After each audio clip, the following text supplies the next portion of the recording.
최근 국내 부동산 시장에서 예상치 못한 변화가 감지되고 있습니다. 몇 년 동안 지속적으로 상승하던 일부 지역의 아파트 가격이 최근 들어 조정되는 움직임을 보이고 있기 때문입니다. 특히 수도권 외곽 지역에서는 매물이 빠르게 증가하고 있다는 분석이 나오고 있습니다.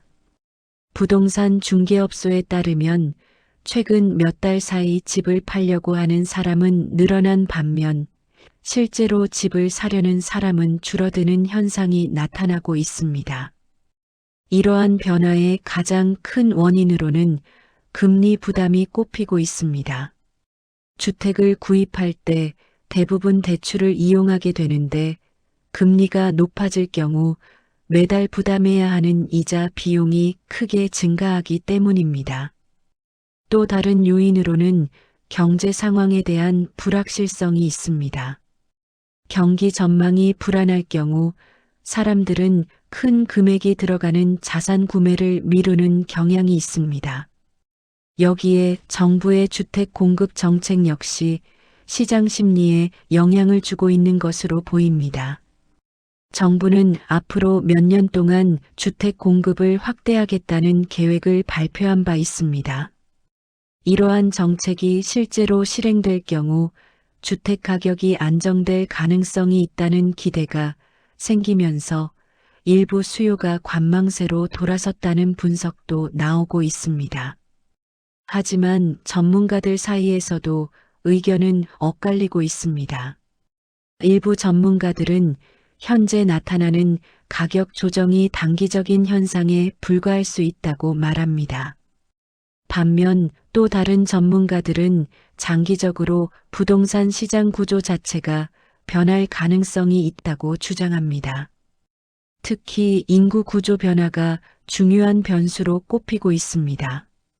출산율 감소와 인구 감소가 이어질 경우 장기적으로 주택 수요가 줄어들 수 있기 때문입니다. 젊은 세대의 인식 변화도 눈에 띄는 부분입니다. 과거에는 집을 소유하는 것이 안정적인 삶의 상징으로 여겨졌지만 최근에는 임대나 다른 투자 방식에 관심을 가지는 사람들이 늘고 있습니다. 또한 재택근무 확산으로 인해 주거지 선택 기준이 달라지고 있다는 분석도 있습니다. 도심에 가까운 지역보다 생활 환경이 좋은 외곽 지역을 선호하는 사람들도 늘어나고 있기 때문입니다. 이처럼 다양한 요인이 동시에 작용하면서 부동산 시장은 복잡한 변화를 겪고 있습니다. 전문가들은 앞으로 몇 달 동안의 거래량과 가격 흐름이 매우 중요한 지표가 될 것이라고 말합니다.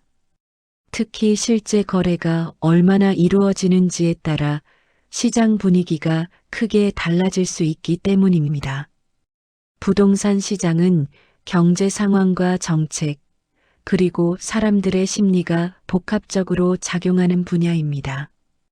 따라서 단기적인 가격 변화만으로 시장 전체를 판단하기보다는 장기적인 흐름을 함께 살펴볼 필요가 있다는 지적이 나오고 있습니다.